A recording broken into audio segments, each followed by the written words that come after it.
Coiffé d'un large sombrero, vêtu d'une veste à carreaux et chaussé de bottes légères. Hier dans une boîte de nuit, on vit arriver, seul sans bruit, un homme d'allure étrangère. Ses yeux avaient des reflets verts, c'étaient les reflets des pelouses. Sa voix avait un timbre clair, il avait l'accent de Toulouse. Un peu plus tard quand il sortit, en donnant son ticket de vestiaire, la dame du vestiaire lui dit cette phrase très singulière: Monsieur, monsieur, vous oubliez votre cheval, ne laissez pas ici cet animal, il serait vraiment trop mal. Monsieur, monsieur, pour un pur sang dans un vestiaire, c'est triste de passer la nuit entière sans même coucher sur une litière. Comme il s'ennuyait et comme il bâillait, je chantais pour qu'il soit sage.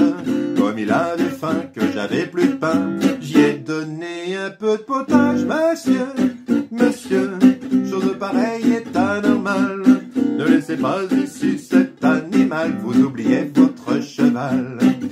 50 ans plus tard, le jockey à ses petits-enfants expliquait des aventures invraisemblables.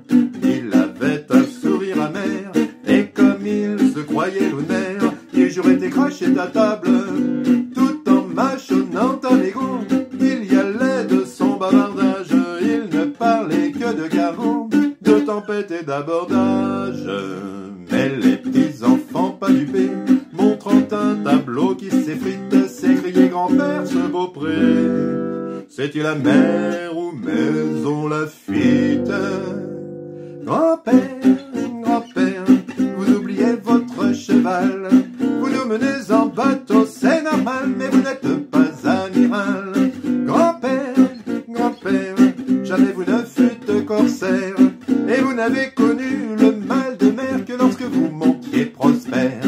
Dites-nous plutôt comment à plutôt vous avez connu grand-mère, comment à Paris le soir du Grand Prix vous êtes foutu la gueule par terre. Grand-père,